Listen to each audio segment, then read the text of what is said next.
Assalamualaikum warahmatullahi wabarakatuh. Para hadirin anu kusim beribados dihormat anu dimulkeun ku Allah Subhanahu wa taala.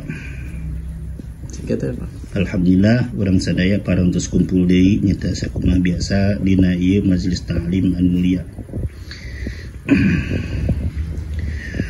Bismillahirrahmanirrahim. Qala Syekhul Mu'allifu rahimahullahu ta'ala wa nafa'ana bihi ya'udumi fi dawrini amin ya rabbal alamin. Wahiduhu kalimatun wal qawlu am wa kilmatun biha kalamun qad yu'am. Tah ieu teh urang jelaskeun nya. Najum anu bieu urang jelaskeun naon penjelasanana ieu wahidu wa kilmatun wal qulu'am. Ieu teh nyaeta dina ieu nerangkeun masalah aya lapad kalam jeung aya lapad kalimah. Tah ari lapad kalam nyaeta anu geus sempurna dina ucapan nya, geus sampurna dina masalah ucapan. Nah, eta lapad kalam. Contohna seperti Zaidun qaimun. Tah eta teh nya. Zaidun qaimun teh disebutkeunana kalam. Nah, karena geus sampurna ucapan, sempurna ucapan geus pada ieunya. Nah itu jangan demen cara mubtada geus aya khobaran ya. Mubtada geus aya khobaran. Contoh Zaidun qaimun. Zaidun mubtada qaimun khobar. Tah eta disebutna teh kalam, lapad kalam. Terus anu kadua nyaeta lapad kalimah ya, lapad kalimah. Anu kadua nyaeta lapad kalimah. Naon disebutkeun lapad kalimah nyaeta anu geus tilu hurufna ya. Geus tilu hurufna.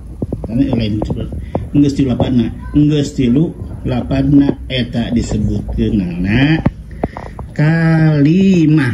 Itu contohna seperti in Zaidun qaimun. Nah, in Zaidun qaimun ieu disebutkeunna lapad kalimah. Kunaon disebutkeun lapad kalimah? Karena geus aya tilu lapadna, hiji in, kadua Zaidun, katilu qaimun. Tah ieu lapad kalimah.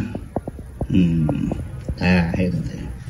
Tah kumaha ayeuna lamun cara ieu hayang jadi kalam can tambahan jadi kalam tambahan ku urang ku jawab nya teh encan jadi kalam ieu teh karek sukal depan kalimah doang itu ning itu karek buang geus jadi kalam ayeuna tilu encan jadi kalam karena dia pada in syartiyah. In ieu ngabutuhkeun kana jawab. Nah, jadi kudu tambahan jawabna. Sekarang pakoma amrun. Ini pakoma amrun. Tah di mana geus tambahan geus tambahan jawabnya, geus tambahan jawab berarti di dia jadi kalam. Encan tambahan pakoma, encan tetap disebutna naon ieu teh.